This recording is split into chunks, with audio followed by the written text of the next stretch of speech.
Hello，大家，米娅的22堂线上塔罗课程现在已经全部上架完毕咯，目前有88折的优惠，马上加入，马上学习。你是不是也有这样子的经验呢？买了塔罗牌想自学，却不知道从哪里开始，看了很多的影片，翻了很多的书，但是那些专有名词还是搞不懂。每一次解牌呢，都不大有信心，甚至越抽越迷惘，越抽越焦虑。其实呢，你缺的不是天分，而是一套温柔又有系统的学习地图。在课堂中呢，我会一步一步的教你从零开始跟你的塔罗牌建立真正的连结哦。那整套课程呢，分成4个章节。第一章呢，会带你认识塔罗牌的起源，教你挑选专属牌卡，并且如何和塔罗牌建立心灵连结哦。第二章解读塔罗的秘密语言，我们会逐章解析78张牌的牌意，让你轻松掌握大牌、小牌跟宫廷牌的能量和讯息哦。好，第3章呢，我们进入到实战演练的部分啦。好，在这个章节呢，不管是爱情、事业还是人生课题，我们都会用实际的案例带你练习，帮你打下扎实的基础功。好，第4章呢，进入到大家最喜欢的部分了，塔罗牌结合显化法则。好，这个时候呢，塔罗牌不只是答案，更是创造丰盛人生的魔法工具。在课程的最后呢，我们还有一个温柔又有力量的毕业仪式。你会亲手为自己抽出灵魂礼物牌，接收来自宇宙的肯定跟祝福哦。你会发现这不只是一门课，更是一段自己和内在力量重新连结的旅程哦。好，这门课呢，适合哪些人呢？如果你是完全没有基础，想要从零开始的学员，适合你。如果你已经具备基础，但是想要提升解读能力的占卜爱好者，也很适合你哦。如果你是想要透过塔罗牌探索自己、转化信念、吸引丰盛的人，非常适合你。如果你想要成为专业的塔罗占卜师，打造你的副业的话，这堂课也绝对可以帮助到你哦。准备好开启你的塔罗旅程了吗？希望大家可以赶快加入，让我们一起成为灵性学习的好伙伴，一起探索未知，创造你的丰盛人生。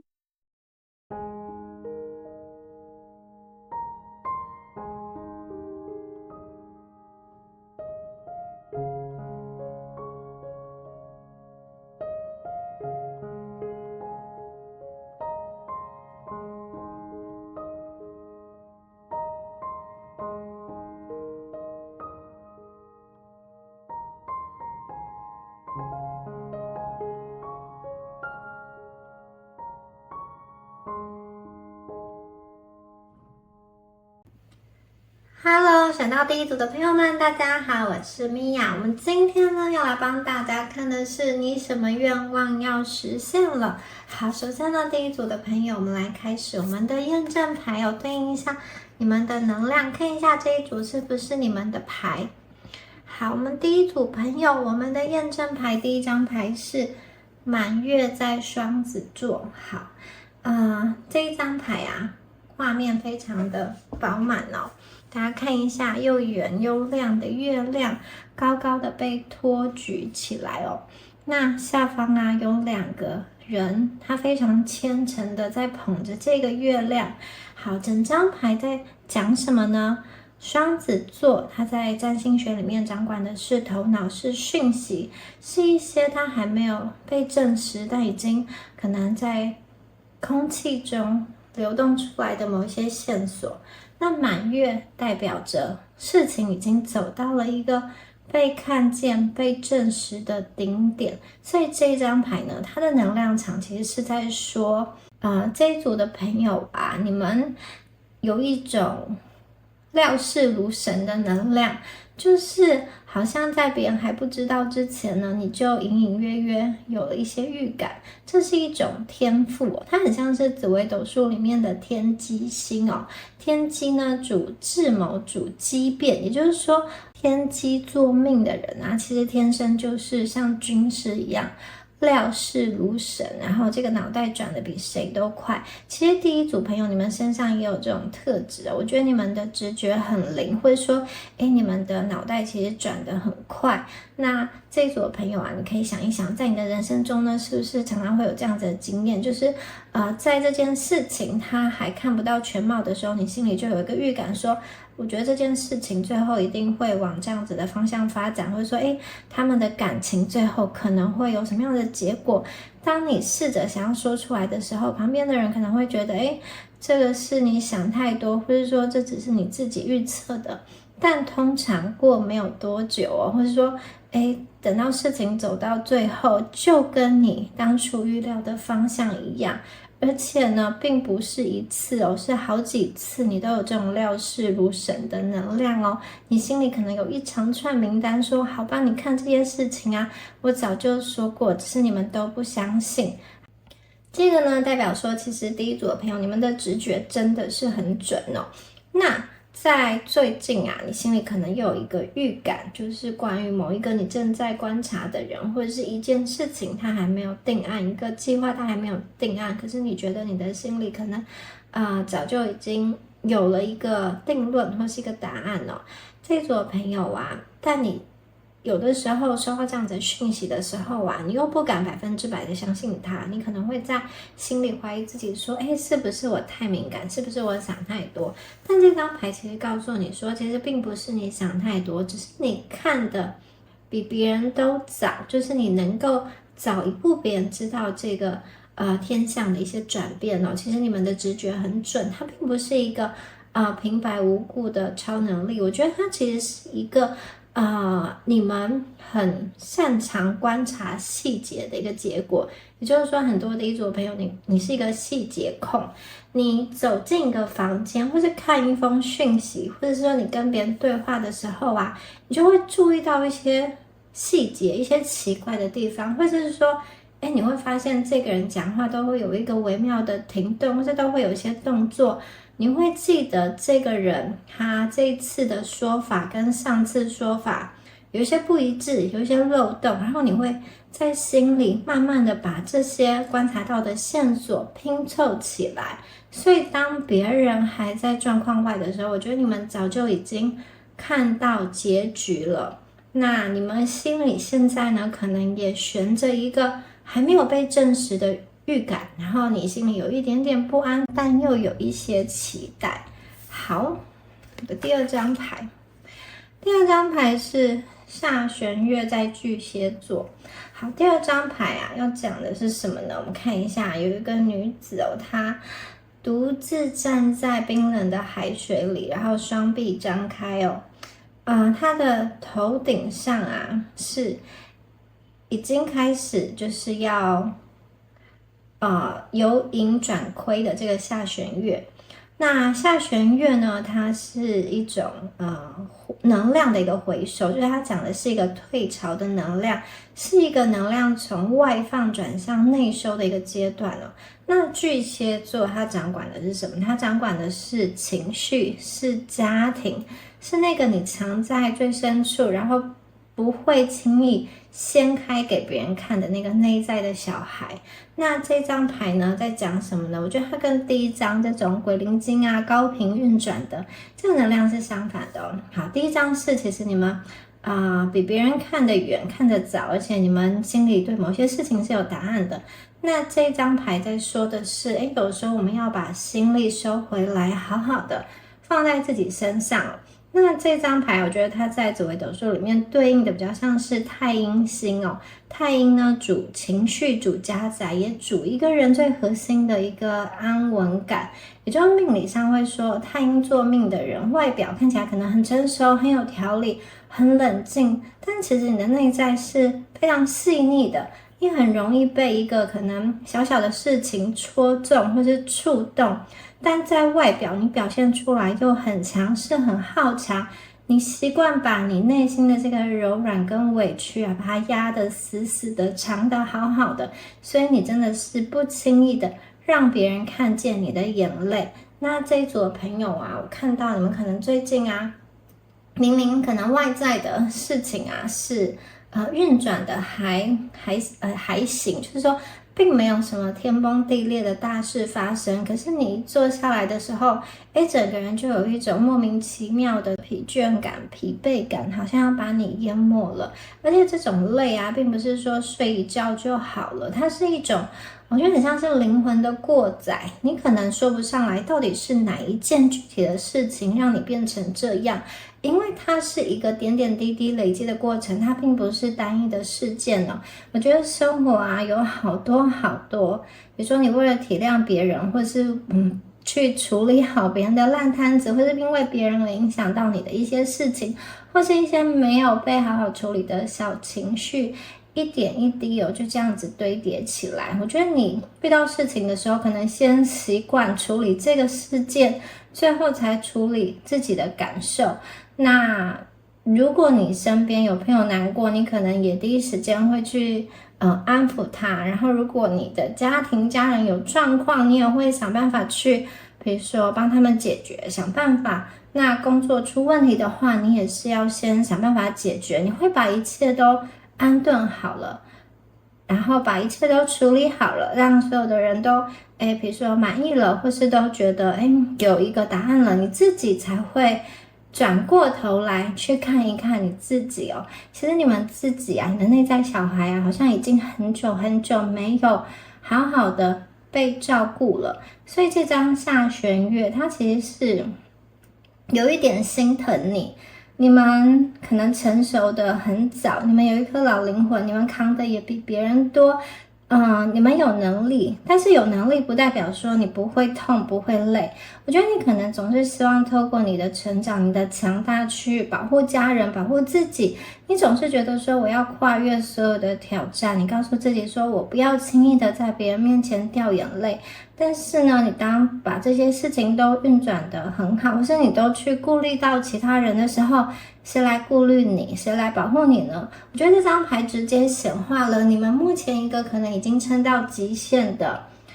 阶段，就是面对眼前的生活啊，你心里隐隐约约有一种好，我接下来不知道该怎么样子去把所有的一切都维持下去的这种无力的感觉，因为其实你花了很多的力气在处理一些事情哦。那下弦月呢，它有一种很像是大自然在强迫你休息，告诉你说，其实现在啊，你可以允许你自己退回到自己的壳里，退回到一个没有人看见的空间，好好的大口的喘一口气。好，这一组的朋友啊，如果你觉得这两张牌有对应到你的能量的话，我们赶快继续听下去哦。什么样子的愿望要实现了呢？好，我们出现的第一张牌是金币的皇后哦。好，金币的皇后呢，其实很清晰的指出了你们要实现的这个愿望啊，它是一个你可能已经在现实生活中默默耕耘很久，投入很多心血的一个计划哦。这个计划呢，这个你投入很久的一个事情，它现在要迎来一个大丰收。大家看一下哦，这张牌哦，美丽的皇后，她站在一个巨大的这个玻璃的温室花园里面哦，四周的植物都是细心的被照料的，然后长得非常的茂盛，长得非常的好。那她的手中呢，哇，拿着一个象征显化还有物质丰盛的金币。那她很平静的看着整个她一手打造的这个温室哦，她心里很清楚，她所等待的这个时机啊，一定会到来。这张牌呢，带着一种湿润的香气，代表说它是一个需要经过时间去累积才可以得到的成果。你们的愿望它并不是一个速食，就是很快的种下去，很快就结果。它也不是一个外表光鲜亮丽，但是内在很空洞的东西哦。我觉得你们的愿望啊，它是需要时间慢慢去酝酿，才能够养出来的一个扎实的成果。也就是说，你们心里的愿望可能跟大家过去投入的时间跟心力，它是有直接的因果关系的。可能是你准备很久的计划，用心经营的关系，或是默默累积的这个专业，什么样子的知识。这张牌想要告诉你说，我看见这个愿望的实现是大家过去曾经亲手播下的这个种子，现在要破土而出了。那金币皇后给予大家的讯息是，成熟啊，它需要走完一个完整的周期哦。就像温室里的植物，它不会一夕之间长大，所以呢，我们也需要时间哦。如果第一组的朋友，你最近因为说啊这件事情怎么还没有消息，或者说我的资产怎么还没有成长到我想要的一个状态，而感到焦虑的话，这张牌其实在提醒你说，你并没有做错什么，而是时间还没有走完它应该有的进度。大家可以留意一下，你身边是不是已经出现一些微小的，可能很容易被忽略的迹象，也许是别人的一句话，一个小小的进展，或是一个看似微不足道的契机哦。我觉得这个呢，很像是温室里先长出来的嫩叶，它就是大丰收降临前的第一个讯号。也就是说，你们等的东西啊，它真的已经在路上了。好，宝剑一哦，好，这一张牌非常利落，非常干脆哦。大家看到有一支钢笔，它立在一份已经签好名的这个契约文件上，旁边呢有一只蝴蝶，这只蝴蝶非常的美丽，点缀的一些白色小花的蝴蝶哦。好，这一张牌在讲什么呢？你们即将感受到一种尘埃落定的庄重感。有关于文件、法律文件、契约、签约，或是什么样子的这种买卖合约等等的，或是什么样子的官方通知等等的。好，这些讯息啊，要尘埃落定了，它是会有一个非常明确的答案，非常干脆的这种直接的把它完成的感觉，它不会有太多戏剧性的拉扯或是波折，有一种一锤定案的这样子。很直接爽快的感觉哦。那宝剑家族代表的是思绪、真相跟决断力。宝剑一呢，它又是能量最纯粹的一个起点哦。那如果大家最近有在等正式的回复、合约、判决，或是一个需要对方明确表态的一个答案，或是一个关系的进展，这张牌在告诉你说，这支笔已经落下了，真相很快就会清晰。蝴蝶在这边呢，也是一个时间的暗示哦。蝴蝶从蛹到破茧而出，它需要漫长的等待，但是一旦时机成熟，蝴蝶的展翅高飞，它真的只需要一个瞬间。所以呢，这个让你的心里放下来，让你安顿下来的答案，它不会拖延太久，它会以一个很利落的方式出现。让你看清楚，这件事情定下来了，尘埃落定了，你可以放心了。好，我们的下一张牌是圣杯八。圣杯八呢，在这边呢，它其实是一个提醒哦，它想要告诉大家，在愿望实现之前呢，有一些路，有一段路是你必须要一个人去走的。你们呢？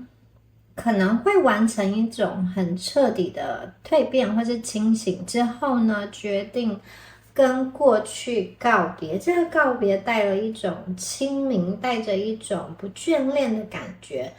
这个是大家愿望要实现的过程中间必要的一个过程，就是你们可能会有一个转身离开的行动。好，看一下这些停留在原地的杯子，代表说其实过去的那些事情你有些舍不得，但事实上这些旧的杯子它已经没有办法再滋养你现在的状态了。它可能是一个内耗的圈子，一份不再适合你的工作，或是一份不对等的旧的关系哦。为了得到我们前面所说的第一张牌的真正的安稳，你必须要去做出一个转身的决定。那这张牌它指向的是这个眼前这一座沙丘，但还没有走到山顶。在这个过程中，我们暂时还看不见沙丘之后的另外一边的风景，所以在愿望真正落地前，它会有一个过渡的时期。这个过渡时期，你可能会觉得看不清楚前方，真的只能凭直觉凭信心去往前走。这个时期啊，会让你觉得有一点不安哦，有时候会怀疑自己，但是绝对不要害怕。过去的这些杯子就是你已经修完的功课，解决的议题，我们并不需要再回头看了。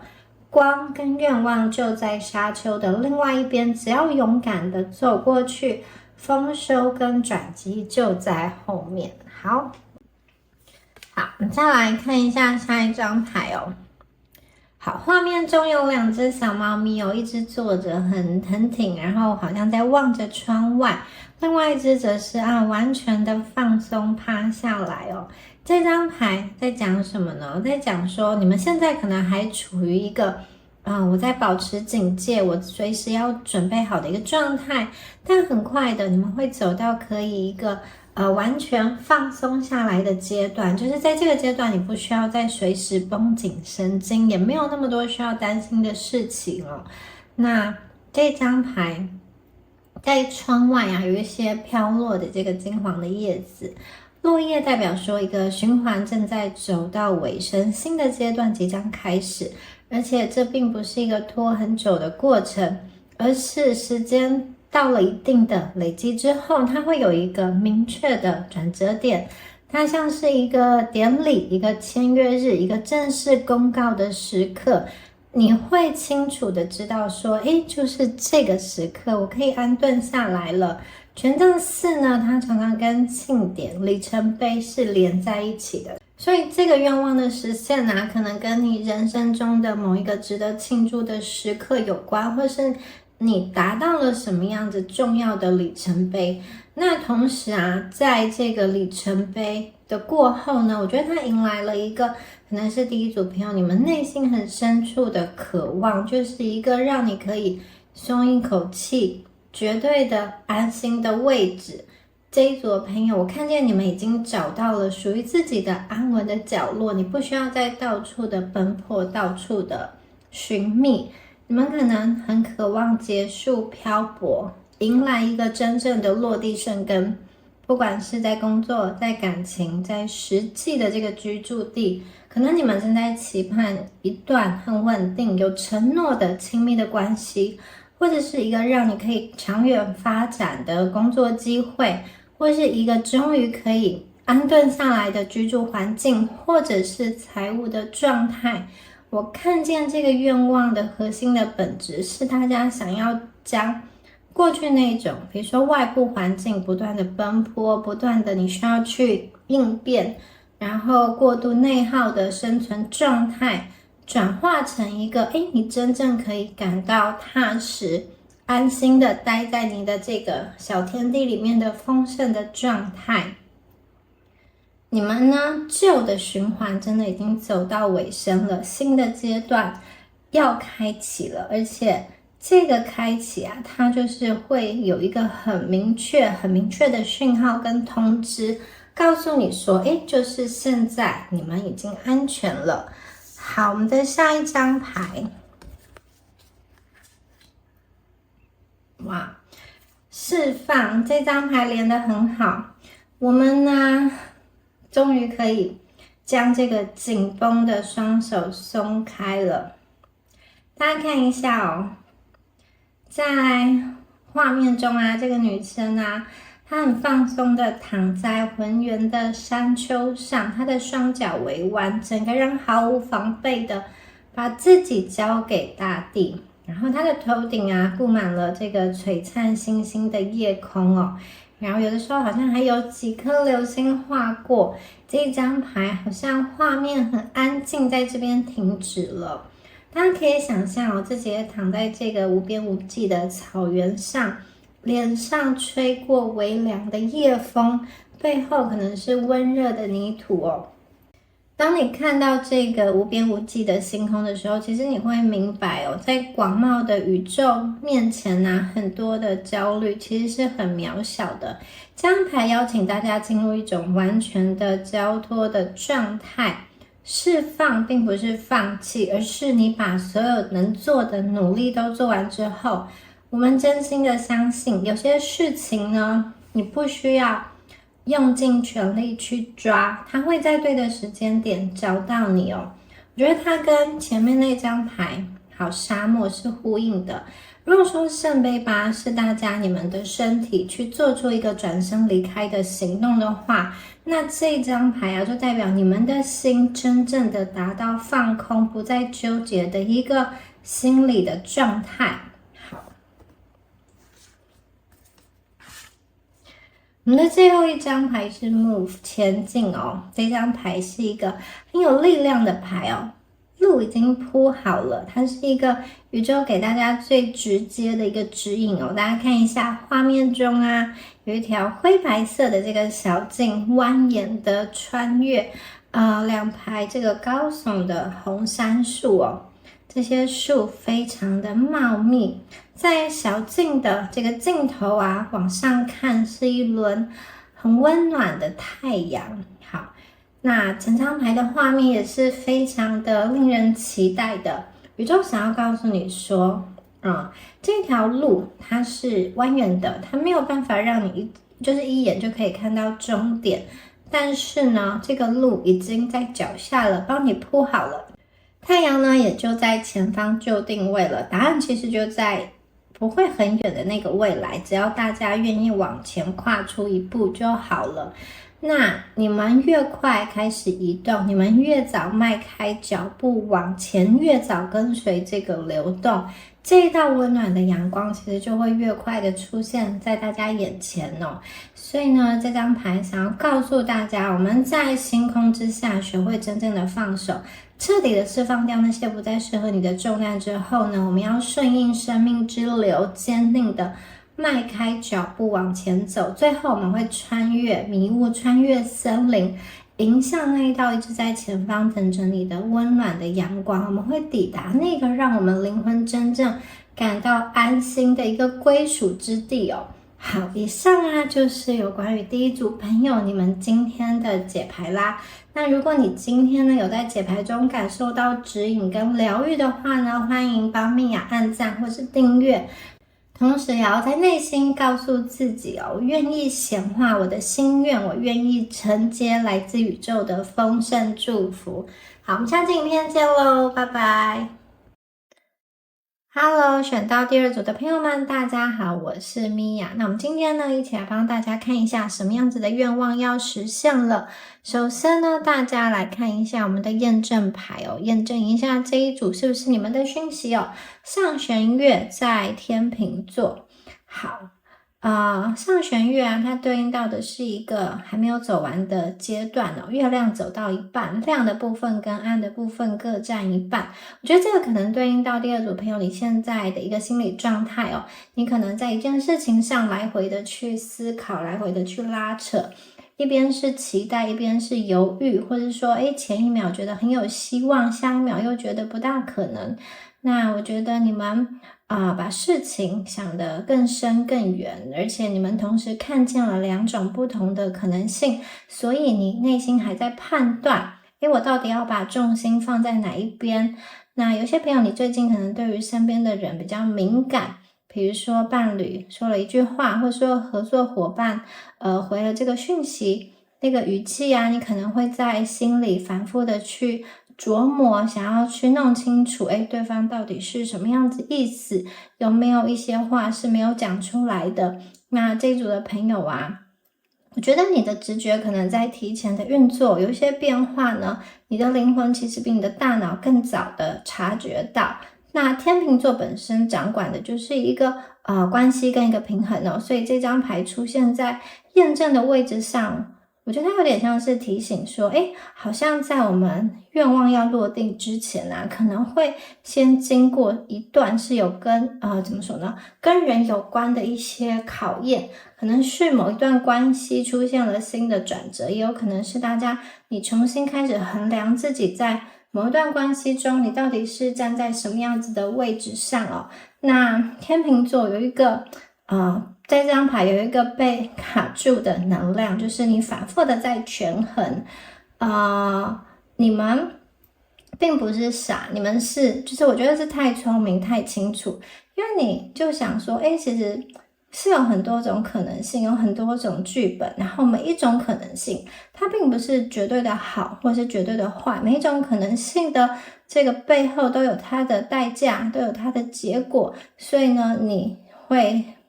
不知道该怎么选择，你可能就在这几个剧本里面反复的去思量。那这一组的朋友啊，我觉得你们会这么仔细的思考，可能是因为在更早之前啊，你们有一些经历是在人际或是在感情上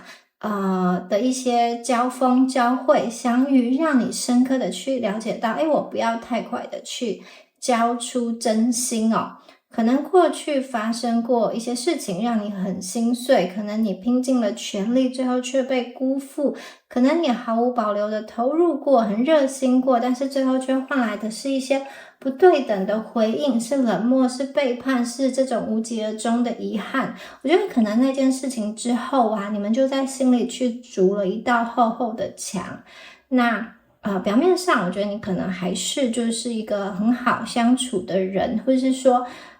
就是看起来是随和的，但是呢，当真正的涉及到一些核心的跟利益有关的一些重要的事情的时候，或者触及到一些你的底线的时候，其实你会留一手，你会先观察，先评估，先仔细的在心里去解读一些蛛丝马迹。你们一定要确定100%安全了，你才愿意把你这个新的房门打开一条缝。那这一道墙，我觉得它真的保护了你，但偶尔它也会让你感觉到有一些孤单，甚至让你错过了一些东西。因为有一些好人，有一些好的机会，其实是需要你先稍微伸出手，他们才敢放心的靠近你。那这个天秤座，天秤的月亮出现在这边呢，它是想要跟大家说呢，你们接下来呢要经历的灵魂功课是允许自己放松，允许自己被接住，就是你们内心那个曾经受过伤的部分，可能还在反复的确认说现在的状态是不是安全的，但这张牌想要告诉你说，你们可以稍微的放松一点点，稍微的往外去看看，因为其实外面没有你想的那么可怕，然后也不要觉得自己是玻璃心，因为呢这个是经历过这样子的事情的人本来就会有的一个保护的姿态跟颜色。好，我们再来看一下，好，我们的处女座，上学院在处女座。好，这一张牌出现的画面呢是我觉得这组朋友你们可能在算东西，或者是一直在刷新某一个页面，可能在计算一笔数字，一笔开销，或者是一个密密麻麻的计划表，或者是一个流程，你在脑中反复跑了很多遍。那这一组的朋友啊，有一些朋友你可能是就是在跟自己做一个深入的探讨或是对话。我觉得你们在物质世界里面是一个对自己要求高的人，就是你不想要自己随随便便轻率的就去决定一些重大的事情，就是你们是偏谨慎，然后比较有条理的个性哦。这个并不是说你天生就喜欢活得这么的累，就是这么的辛苦，而是因为你们过去吃过了一次大亏，或者是说你们过去经历过很多事情，让你因为就是让你付出了一些代价。好，因为没有想清楚，凭了感觉就做了决定，最后呢让你有一点悔不当初的感觉，所以呢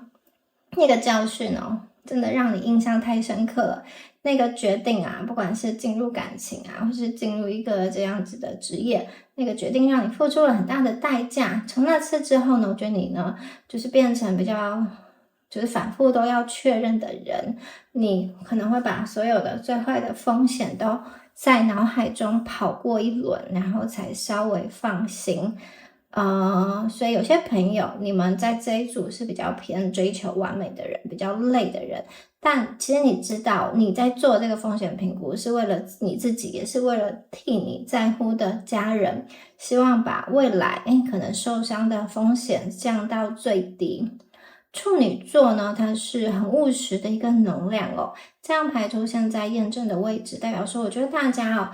你们已经走出了那个单纯许愿的阶段，你们的愿望正在进入到一个要显化的时刻了。在现实生活中，你们最近可能特别去在意某一些细节，比如说呢，你在规划一些长期的事情、学习上的安排，你可能会反复比较不同的课程教材，每一个小细节，或者你可能在处理这个资产配置。你可能在脑子里反复算过好几遍不同资产的比例，或是推敲，哪一些环节还没有想清楚，或是你在做你的作品，好，你会为了一字一句反复的修改，留意以前就是可能没有留意到的一些小细节哦。这是因为你们的潜意识已经切换成准备的模式，它在帮你把每一个环节再检查一遍，确保你们通往就是愿望成真的这条路上没有什么障碍会让你跌倒。好，有些朋友呢，你们最近在思考这件事情啊，可能跟一大笔钱有关，或是跟一个重大的质押或者合约的决定有关，也有可能跟你自己家里的一个安排，或是跟家族有关的这个安排，或是某一个长远的承诺有关哦。你们可能在想说哪一个版本最安全，最不容易出错，或者说衡量利弊得失之后哪一个比较好。那我看到的画面是，我觉得你们其实已经非常接近那个最终的答案了。大家看一下牌面中古老的建筑哦，在这个晨雾里面若隐若现，有一个人安静的坐在前方，他并没有急着盲目的往前冲，而是他先停下来，把眼前的全貌看清楚。也就是说，这张牌呢，提醒大家，现在并不是冲刺的时刻，是盘点的时刻。我们要先呢，停下来，把现况全貌看清楚、弄懂之后，才会知道下一步该往哪里走。那这一组的朋友啊，我觉得如果你最近啊会觉得自己有一点神经质，或者说你总是想要把很多事情都确认好才安心，不要去否认这样子的自己哦，因为这个谨慎呢，是你内在那个负责任的自己正在想要把你未来的路铺得更平一点，或者想要帮你或者是你想要帮家人的路把它铺平，所以你们才会去在意这么多小细节。好，那如果你觉得以上有对应到你们的话，我们赶快继续看下去哦。有什么样子的愿望要实现了呢？我们首先看到的牌，好，宝剑六。宝剑六呢，这一张牌啊，哇，宇宙要为大家实现的第一个愿望是一种平静，还有一种移转。怎么说呢？画面中有一个人乘着小船哦，这个人慢慢的离开，插满这个宝剑的一个水域哦，他往对岸划去。这艘船上没有杂物，只有这一个人，还有一只用来掌握方向的一个桨。整张牌呢，我会觉得大家你们已经下定决心，转过身要把那些一些内耗，或是让你遍体鳞伤的这个战场彻底的留在背后。你过去可能在某一个目标、某一个关系里，就是反复的努力，你曾经可能像一个英勇的战士一样，你想要去说服那一些不懂你的人，或是你想要拼了命去证明说，你是对的。那这个愿望的实现我觉得它很像是一场安安静静的空间跟心境的转移哦。因为你已经做出了一个离开的决定，再往一个更平静的方向前进哦。最明显的改变是，我觉得你不再会和某些人或是某个人有一种剑拔弩张的紧张感，反而有一种从容，就是云淡风轻的这种自在，因为你其实明白哦，去证明自己，或是去跟某一个人争输赢，其实是没有用的。就算最后赢了，对你来说也是耗损了太多的能量、时间跟金钱哦。那你们更想要的是抵达内心的一个平静的这种彼岸哦。当当你到达对岸的那一刻，你回过头来看，那时候你才会恍然大悟，其实你自己不知不觉就已经度过了人生当中最难熬、最痛苦的那个部分，那个每天让你很紧张，随时都觉得会要有什么事情发生了的这种害怕感，已经完全的度过了，你们的生活会开始变得干净无比。好。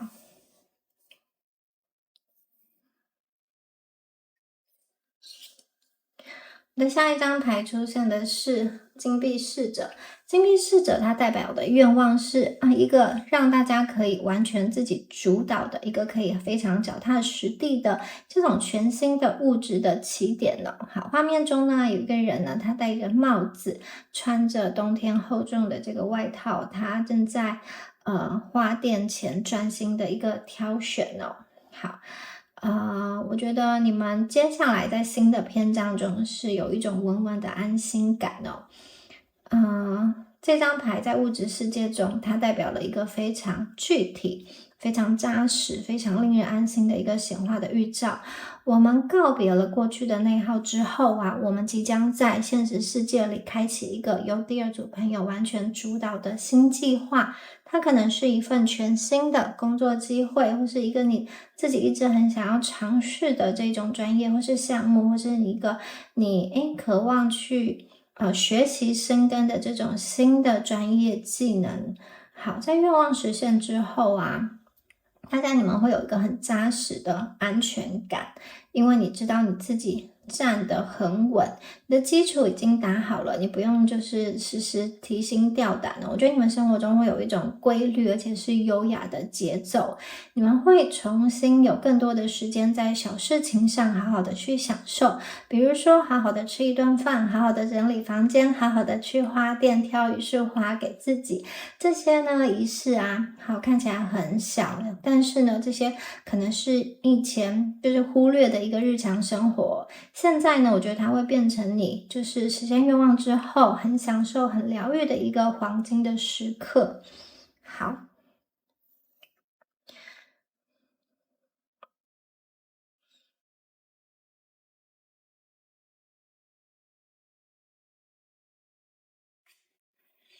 下一张牌是圣杯五。圣杯五这一张牌接下来是要触碰到大家心里最柔软的那一块哦。我觉得这一张牌宇宙想要跟大家说的是，你们实现的这个愿望是一个跟灵魂层面有关的礼物哦。你们终于可以放下了，放下那个过去一直让你耿耿于怀，在深夜反复折磨你的一个遗憾哦。大家看一下牌面中坐在海边的这个人哦，他可能在望向远方的海，在沙滩上有3个破掉的杯子，但他的身后还有2个杯子，其实是完好无缺的。这张牌呢，其实很诚实的在跟大家说，过去你可能在很长一段时间不断的回头，不断的在遗憾中去检讨自己，或是在看着过去的一个情境。那接下来呢，我们要彻底打破这个沉重的旧循环。那个你心里一直悬着的放不下的东西终于可以落地了。这个转折是一个非常安静，甚至是有点奇妙的一个时刻。你们不知不觉中会发现，原来很在意的事情，原来很痛苦的事情，在心里突然就啪的一声，就是松开了。你会发现你自己不再为了那个往事或是那个人感到遗憾、难过或是委屈了，而这一种转变之后，你会明显的感觉到第二组的朋友，你们变得比较不容易内耗。以前那种反复回想、反复去检讨或是反复去思考、回味往事的这种过程，慢慢的减少了。你第一次真正的转过身，把你的注意力放在眼前身边的人，放在眼前还握在手里上的人事物好，我觉得当这样子的能量发生之后你终于可以对自己真心的说一句，过去的真的都过去了，然后我们可以踏实的往前走了。好，接下来我们的画风不一样了，我们来到的是圣杯6，这张牌超级可爱。这张牌是有关于内在小孩的无条件的疗愈的能量，以及一种很纯粹的快乐要回到你们的生活中哦。这张牌就像童话故事一样，开满了这种花朵，还有很漂亮多彩多姿的这种彩色的热气球哦。我们在经历了圣杯5的眼泪跟释放之后呢，我们迎来了一个最美丽、最温柔的一个回报。好，愿望真正落地的那一刻啊，你们有一种松了一口气的感觉哦。那我觉得你们即将实现的某一个核心的愿望啊，它跟你们小时候的单纯有关。你们重新找回一种单纯的快乐，重新的就像孩子一样被这个世界能够温柔的被接住。那这个牌面上啊，有2个小孩手牵手他们走在开满小花，还有远方有杯子的这个路上。好，整个画面是一种很纯粹的这种平静以及开心哦。我们经历了风风雨雨之后，终于回到一个你很久没有去过，但其实内心深处一直很想念的这种秘密基地，或者是一个以前很怀念的一个地方哦。而且你会发现你看事情的角度完全不一样了。好。以前你可能把事情看得比较沉重，或是比较有防备心，但是愿望落地之后，我们蜕变之后啊，我觉得你会因为生活中的小事情感到有一种发自内心的开心感，你也开始愿意相信未来会有好事发生，而且是不费力的接连发生。你会花更多的时间去做一个很单纯放松的事情，可能是重新去找回一个你以前很喜欢，但是好久没有去做，或是荒废很久的兴趣。那有可能只是单纯的放松，允许自己什么都不做，好好的发呆，好好的休息哦。我觉得这份愿望实现带来的不单单只是结果本身而是第2组朋友，你们会重新跟自己和解，会到达这样子一个完美的一个状态。那关于这个美丽的愿望啊，我觉得接下来1-2个月内，你们可能就会陆续的收到宇宙发给你们的一些小讯号，可能是一个好久没有见的人突然联系上，或是出现在你的生活中，或者是一个你以为已经结束没有下文的这种机会，重新的被发起或者提起，或者是说生活在各方面对你们展现了温柔哦。好，等到这个愿望真正的落地跟稳定下来之后，其实第2组的朋友你会发现你已经站在一个很踏实而且很幸福的位置上了。再来看一下下面的牌，好，重新的评估。这张牌呢，代表我们即将要打破旧有的一个焦虑的惯性哦。我们会有一种就是由我决定的底气。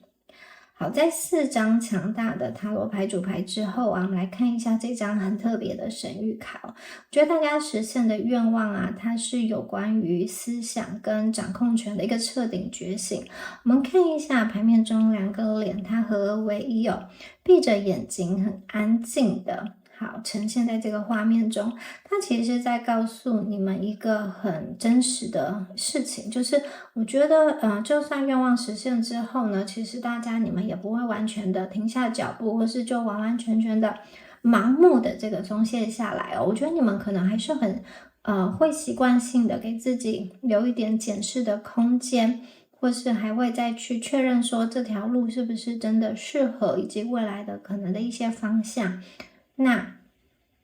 过去这可能是一种就是焦虑的惯性，接下来这个惯性会转化成真正的责任感跟底气哦。我觉得你们会连接到这张牌的能量之后的日子会过得越来越稳，越来越精致。这个闭着眼睛往内看，向内看的这个画面，代表说，其实我们已经不需要去迎合外界的标准了，我们已经有了一套完全的属于自己的一个评估的系统。无论外在的世界怎么样子的变化，我们其实都可以很优雅的去掌握自己的人生剧本的走向。所以我觉得它是一个内在的升级，让大家成为自己真正的一个主导者。那从一个更高维度的视角来看，它是一场极其宏大的命格的翻转哦。常说命好不如运好，运好不如线好。我觉得大家你们现在正在处于一个大线交界、磁场剧烈洗牌的一个关键的节点。这一组的朋友大家看一下耳朵，这个女生的耳朵垂挂着巨大的白水晶。白水晶可以直通顶轮跟眉心轮，代表说大家我们要实现的愿望是一个顶轮开悟、智慧灌顶的灵魂的大愿。过去我们拥有处女座这种有一点像是近乎自虐的高标准，或是想要让自己在很多的角色中都拿到不错的分数，或是在现实生活中去想的规划的非常的滴水不漏，很完美。但是现在宇宙想要跟你说，凡是你执着的必将奴役你，凡是你放下的必将成就你。接下来你们的生活会变得很痛快，你有底气去拒绝那一些消耗你的人事物，而且你不会再拿别人的因果来惩罚自己。这句话很重要哦。你们的内在眉心轮彻底的被打通了，我们不会再盲目的向外求，不再随波逐流的去迎合一些世俗的框架。我觉得你可能会做出一个忠于内心，但是会让周围所有人大吃一惊的这种生活的改变或是断舍离哦。这一组的朋友我看见你们夺回了你命运的主导权，所以你是你人生剧本的一个主宰者。最后一张牌，好，这一张牌威力很强哦，它是一个终极大运的神谕卡，它叫做冒险，一个掷骰子的动作。画面上是非常温柔的粉红色背景，那这2颗命运的骰子正在凌空飞舞哦。好，这一组的朋友你们以前这种过度内耗的旧能量已经走到了尽头，物极必反。现在呢，天道要推大家一把，去接住一个宇宙帮大家开外挂、逆天改运的一个巨大的现实的机会，去接住一个宇宙亲自帮大家开外挂、逆天改运的巨大的现实的机会。好，这一组的朋友它很像是宇宙拿整个星系帮你做担保的一个通行证。你会发现其实你自己变得很勇敢勇敢的做决策，不会因为害怕就反复的拖延。那愿望实现之后，不代表说一切就是停在这边，不会再有任何的这种改变跟变数。相反的，我觉得你们反而有一种不害怕的去打破一些旧有的这种教条跟框架，或是你不害怕去跳脱现有的阶层，你可以去承接一个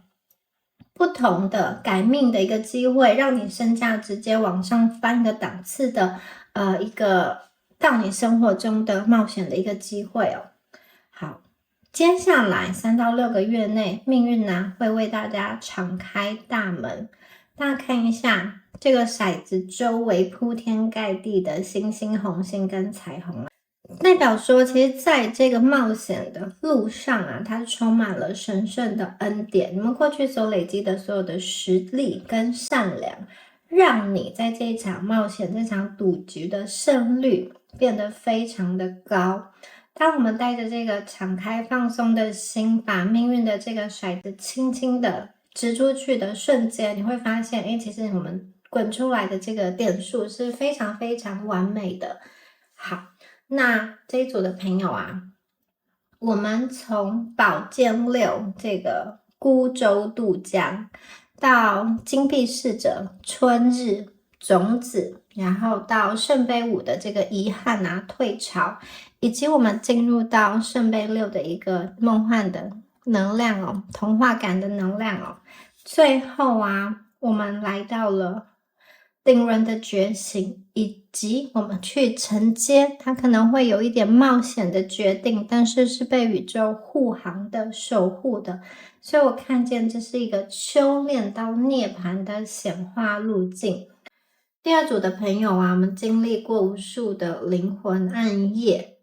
但回过头来去看，它其实也是帮助我们蜕变的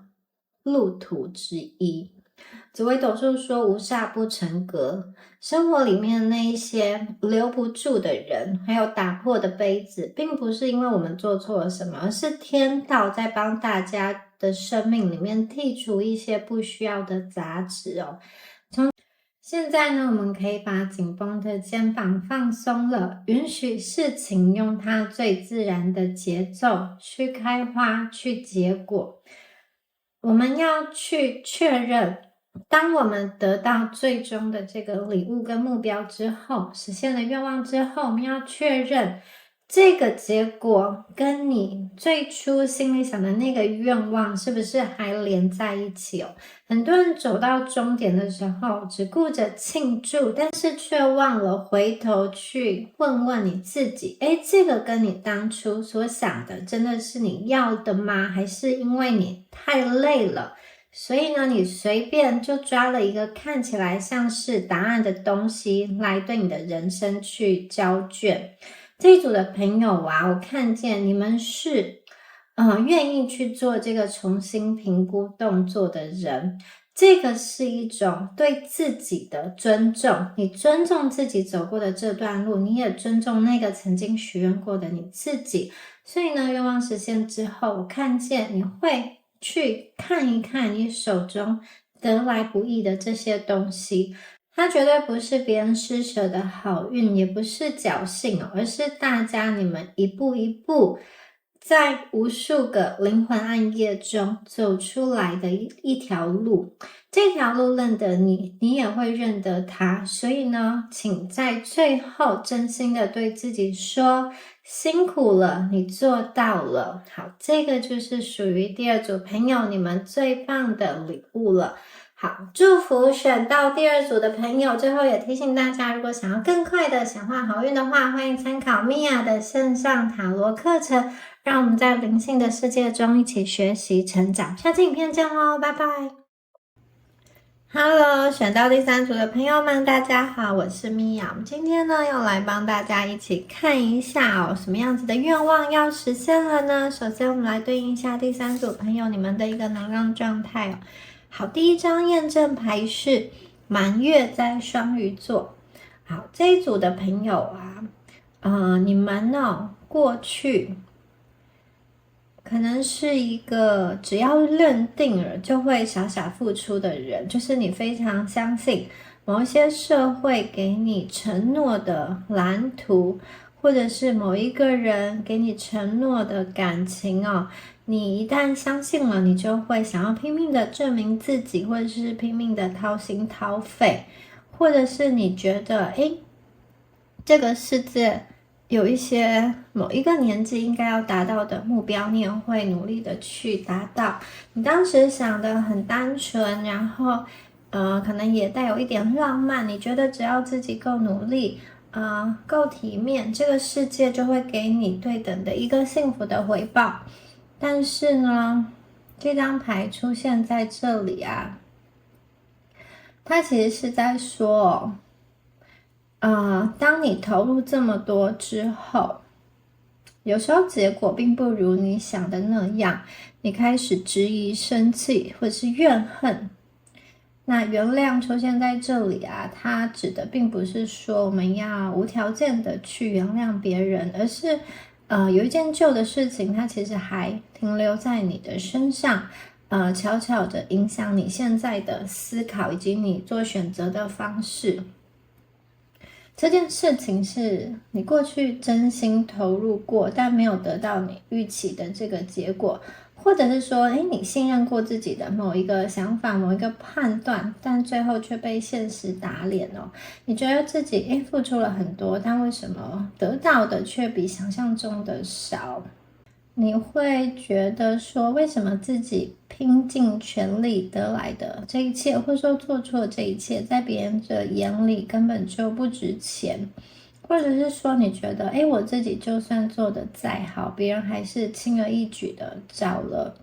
这种其他的人替代你，或是替代掉这段感情哦。所以内心会有一种，我到底做错了什么？为什么我付出了最多，却被伤得最深？有一种委屈，有一种幻灭的感觉。这些能量啊，在你的心底累积成巨大的情绪的黑洞。现在啊，你们在靠近真正想要的东西之前，可能你会先后退半步，先怀疑一下，就是你不想要再经历一次被伤害的痛苦。而你的理智、你的情感，可能在深夜里无数的拉扯过、失眠过。有些朋友，你可能还在跟这个人事物有所纠缠，所以你们会一直在想说，我到底是要放手就走了，还是你觉得好，我就是跟你熬，我就是跟你耗，还是有这样子不甘心的能量哦？可能在这样子的两个想法中去打转。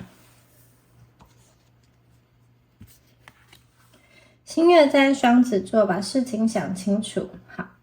这张牌它其实是一个转折点，这个转折点来到的能量是你们已经不想要再哭泣，不想再痛苦了，或者是说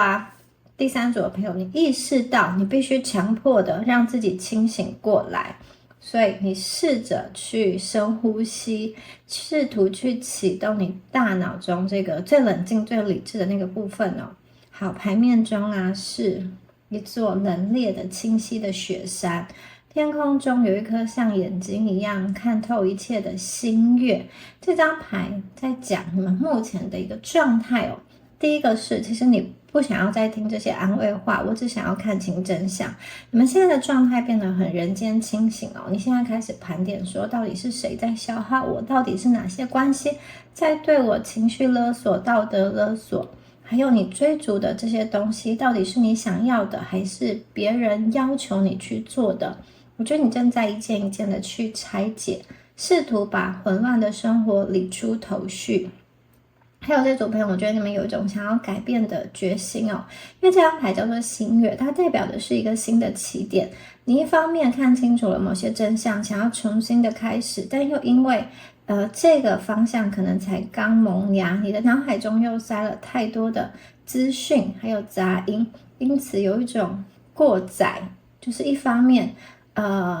想要做这个，一方面又想要做那个，就是你在很多的选择之间感到焦虑，或者是说你觉得这边有希望，但那边好像也不错，所以就是你不知道踩在哪里是比较安全的。好，那这组朋友你们正在建立属于自己的堡垒。我觉得你们现在最迫切的状态就是想找回人生的主导权。我们不想要再当一个任君挑选、任别人贴标签的这种弱小的被动者。你开始想要去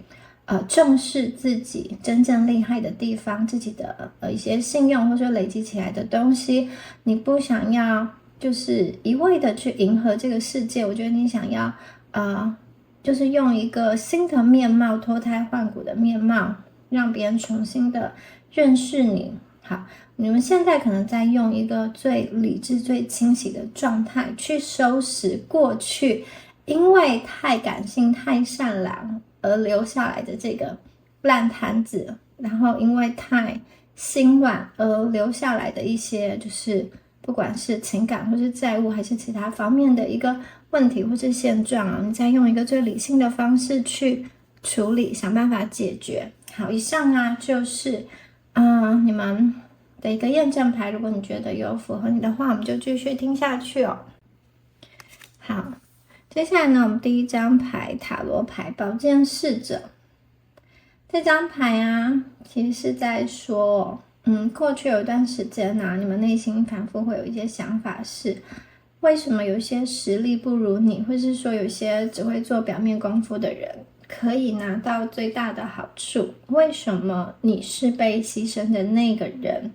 好，你表面上说没有关系，或是你不想要表现得太在意，但其实你心里有一部分是非常非常生气跟嫉妒的。好，很多人最大的痛苦不在于没有努力，而是努力了很久，却一直觉得自己落后别人哦。听说啊，你每一天看社群媒体，别人在买房、升职、创业、结婚、生小孩、环游世界，你会觉得说，自己的人生啊，好像有一点点落后。这个其实是因为你不知不觉的活进了别人营造出来的这个虚假的，就是不一定是这么真实的时间线里。好，那现在宝剑侍者，我觉得它是一个你不甘心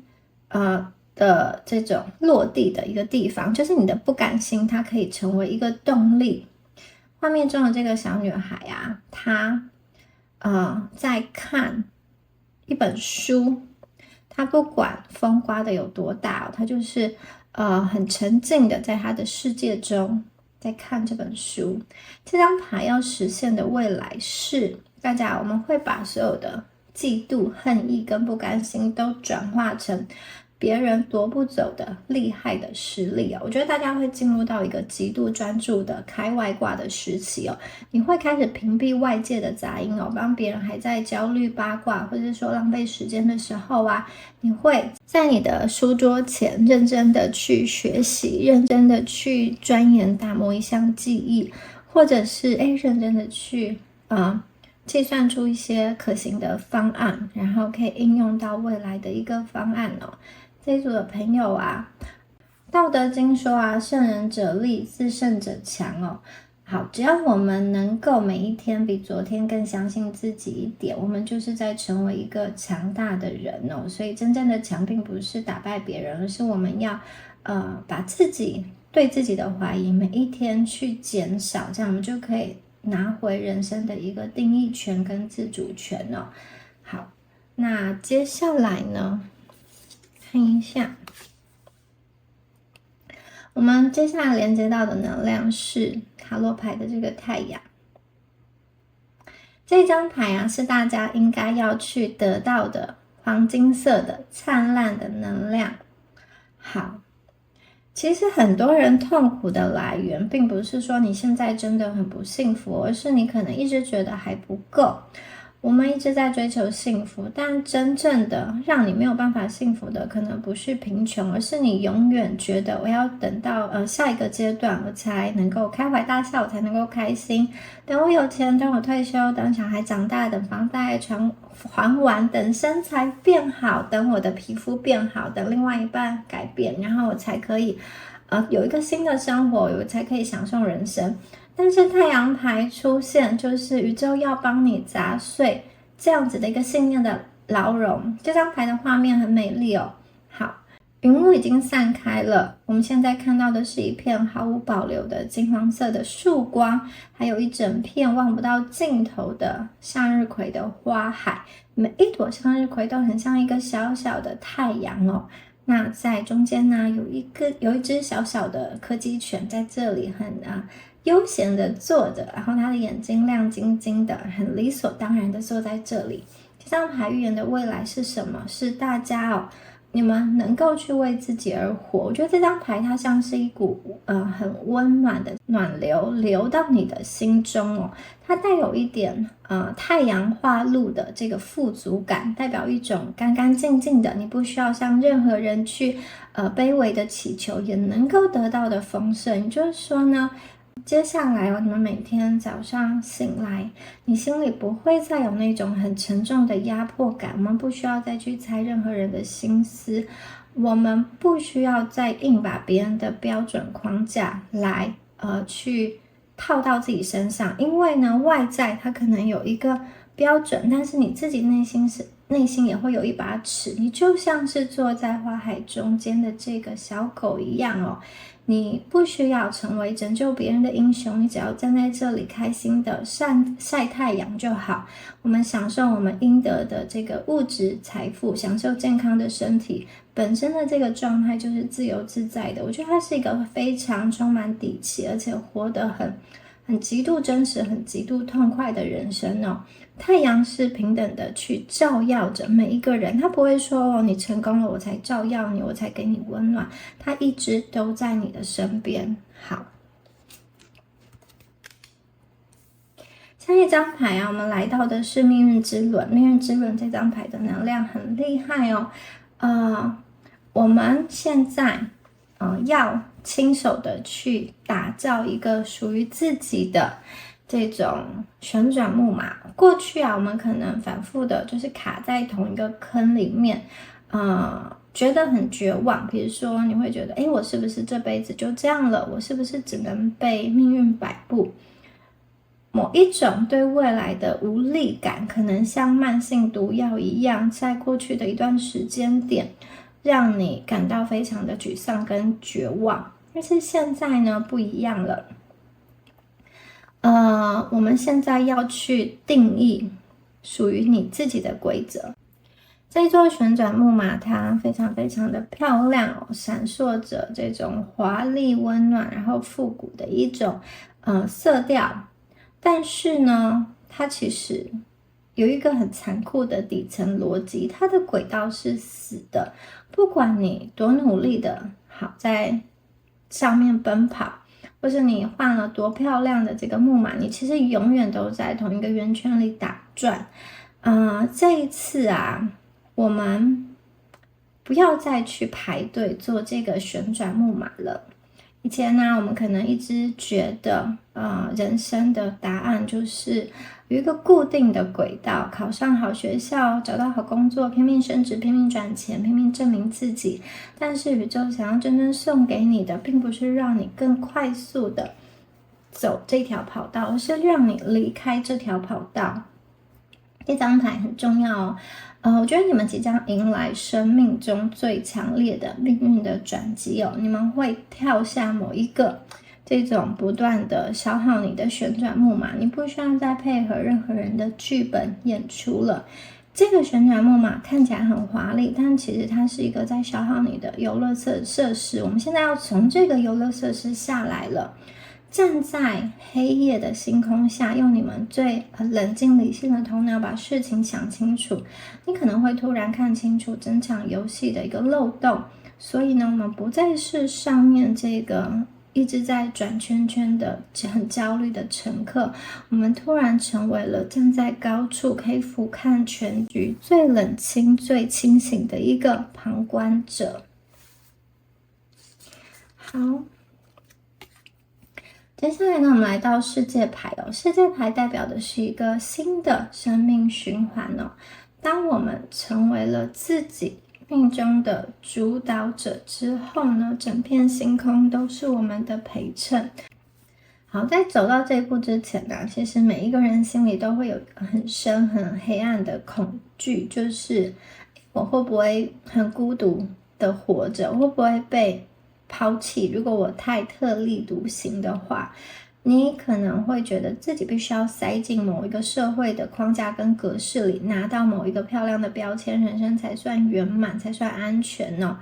但是呢，宇宙想要跟第三组的朋友说，现在我们可以把呼吸放慢，看着这个画面哦。这个画面呢，它并不是我们所生存的地球，它是一个浩瀚无垠的宇宙。金刚经有一句话说，凡所有相皆是虚妄哦。这一句话看起来好像在教人放下，它其实是在提醒我们说，那一些让我们觉得很痛苦的比较，或者说让我们觉得很焦虑的一个外在的标准，它其实都是相。那这个相会变，身份会变，财富也会变，别人对你的评价也都会变。所以说呢，我们要去追求这个不断的会变化的东西嘛。唯一真正留下来的是你自己，你每一天想要活成什么样子的人。这张牌想要告诉大家哦，你们即将落地的终极的这个未来，它是你们灵魂的彻底的完整。那金刚经的另外一句话哦，因无所住而生其心哦，这张牌是什么意思呢？这张牌是说，我们其实不需要把自己绑在任何一个特定的答案上。真正自由的人啊，我们可以努力，可以赚钱，可以成功，可以放松，可以偷懒，也可以躺平，也可以接受人生偶尔没有按照剧本演出，我们也可以进行一场华丽的壮游或是冒险。我们不需要再依赖外在的东西来证明你自己值不值钱哦，因为你们本身就是一个可以独立运作、能量自给自足的宇宙。我觉得你们已经拿回了绝对的一个自我定义的权利。我们再来看一下最后2张宇宙给大家的一个提醒跟祝福。哇，这张牌很厉害，我觉得这张牌有一种越狱成功的能量，就是我们亲手推开了束缚我们的鸟笼，赢回了完整的自己。这个鸟笼啊，可以就是可以延伸成任何样子困住你的一个东西、思想、形式、概念，它可以是有形的，它可以是无形的。这一组的朋友啊，我看见你们很开心，身体无比轻盈的，想要自由的往外伸展。在鸟笼外的这个天空啊，其实有很多可爱的星星哦，我们就跟随这个爱心的这个形状去寻找我们灵魂深处内心最真实的一个渴望哦。这个心形的门啊，我觉得也代表了大家重新找回了对自己的爱跟配得感。过去啊，你们可能在笼子里去迎合每一把能够量化的一些标准，但现在啊，我们很坚定的推开这个笼子。当你踏出笼子的那一刻啊，你们身体内所有的热情、直觉跟灵魂的光芒都会瞬间的绽放。所以我看见第3组的朋友，你们赢回了完整的自己。好，接下来呢是平静。这2张牌结合起来，我觉得他在讲一个很重要的事情哦。一个人能不能够在对的时间点走进对的命运，有一部分是天时，但是有另外一个部分是命格的主动性，就是我们愿不愿意在机会出现的时候呢，用自己的想法跟判断去做出一个决定哦。外在的时机是天给的，但是我们要不要推开门，要不要进入到另外一个世界，这个是我们的决定。现在啊，我看见你们愿意去推开这样子的门，然后来到一个完全不一样的一个地方哦。好，大家有没有试过在天还没有亮的时候醒来，然后站在窗边等太阳升起？我们没有办法催促太阳什么时候要升起，因为它会按照自己的时间来。但是它不会迟到，它每一天都会升起。这张牌的画面就是这样子的能量哦。太阳刚刚要探出头来，然后光线从天边呢慢慢的照过来，整张牌是很宁静的。这张牌想要告诉大家哦，我们接下来啊，保有内心的平静，我们内心的湖水啊，再也不会因为别人的干扰、别人的话语而起任何一丝波澜哦。我觉得我看见第3组的朋友，你们会建立一个很强大的精神的护城河。我们依然呢，会去面对到一些就是各式各样的人，但是没有人可以就是在你的心里去支配你的情绪。那些痛苦、烂账跟内耗都是昨天的事情了，都是昨天的一场梦，都正式的谢幕了。接下来没有人可以再去影响你的一个能量、灵魂跟精神哦。平静，我们拥有别人都夺不走的一个内在的宁静哦。好，这一组的朋友啊，紫微斗数里面有一颗星叫做天同。命盘中有天同能量，说天同能量强的人，他们最大的功课啊，并不是要更努力，而是学会让自己沉静下来。因为这颗星知道真正的好运，它是用来承接的。我们要能够承接住这样子的好运，我们必须要有一颗平静跟沉稳的心。很多人都会有一个集体的焦虑，就是我们要追赶。比如说，我们30岁要完成什么，40岁要达到哪里，这样子的一个叙事的模式。但是这个叙事是你自己写的吗？还是别人写的？还是这个社会其他人告诉你的呢？我们不需要再用这样子的剧本套到我们自己身上，可能你自己也不喜欢这样子的剧本哦。就像大自然一样，四季皆有时，它有自己的节奏规律，而我们也是，我们活在自己的时间线中。我们要看的是每一天我们有没有更靠近真正想成为的自己，因为在做自己这件事上，没有人可以比你更好的成为你自己。我觉得宇宙想要送给大家最棒的一个礼物是，你的心开始相信了你自己。当你相信了你自己之后，你就已经走入新的一个时间线，所以我们不需要再拿别人的尺替自己的人生打分数。恭喜选到第3组的朋友。最后想提醒大家，如果想要更快显化好运，欢迎加入米娅的线上塔罗课程，给自己一个新的礼物跟机会。我们在灵性的世界中一起探索成长，下支影片见喽，拜拜。